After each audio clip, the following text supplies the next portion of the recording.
Hello everyone. Today is Saturday, February 19th, 2022. Nearly 400 Russian mercenaries and 200 former UPC combatants deployed in Haute-Kotto. This article is taken from Journal de Bangui, which is a CAR, Central African Republic newspaper. The search operations carried out by Wagner's men since January 16, 2022 on mining sites in Haute-Kotto continue to extend towards the northeast.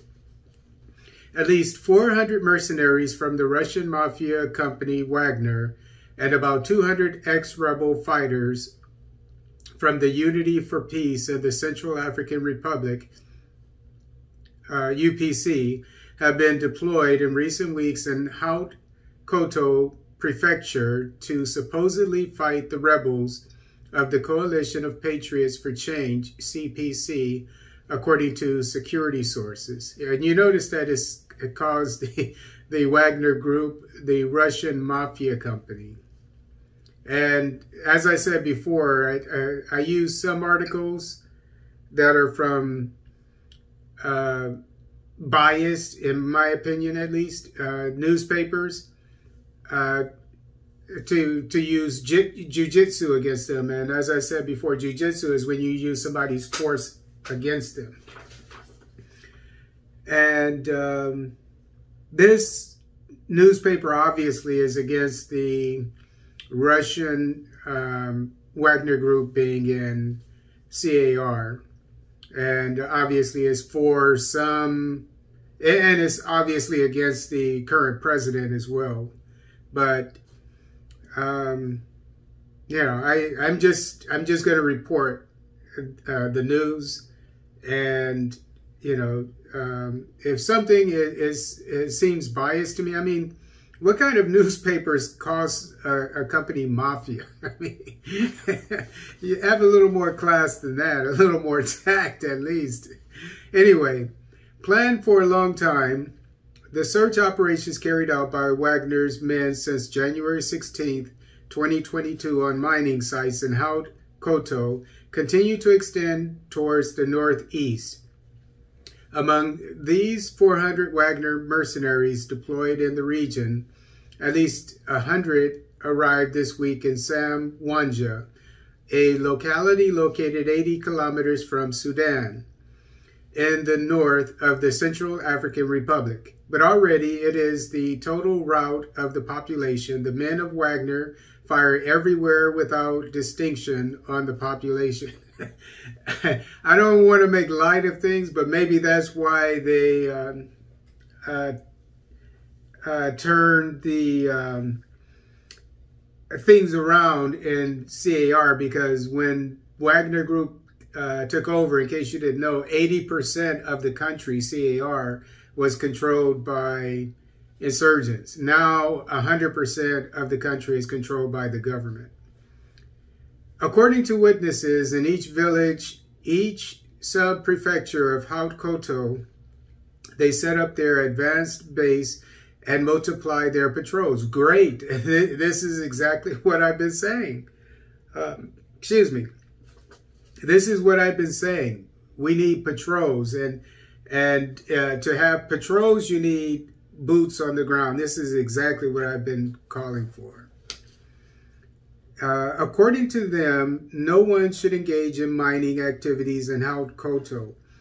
And if I would assume that the reason for this is he's talking about artisanal miners, people who mine in mines that are not really accounted for or that are not owned by anyone outright. And I agree with this. I agree with this. I have no problem with artisanal mining like the Ghanaian government is doing right now and other governments are doing responsibly. But in every country, in every African country, I've been saying for years, we need to have all mines accounted for by the government, and each one should have some kind of security. Otherwise, you're going to have what's going on in the DRC, and need I say more?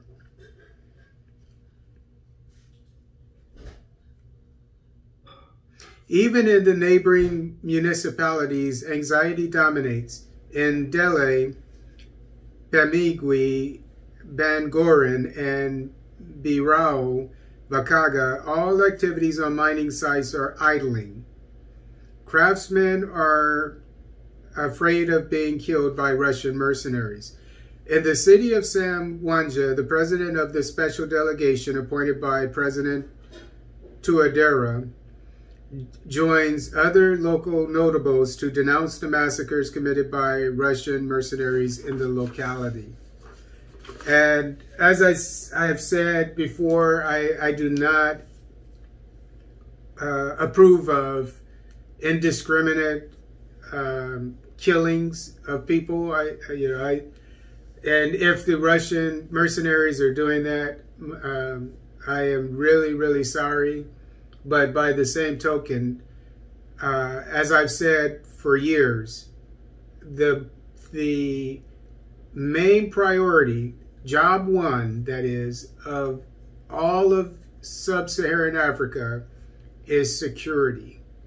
Once you get security, then you can have peace, and you can also have development, economic development.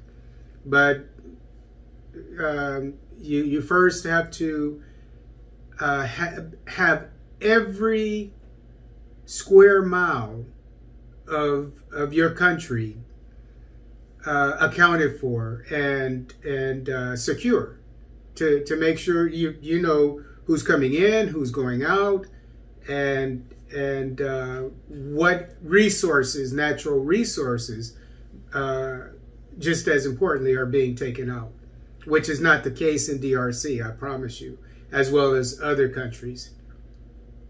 And the reason why I know this, and everybody in the world knows this, but nobody wants to do anything about it, including the UN, is because the DRC is the most rich country in the world in terms of natural resources, but it's, I think, the second poorest country in the world as far as wages and salaries.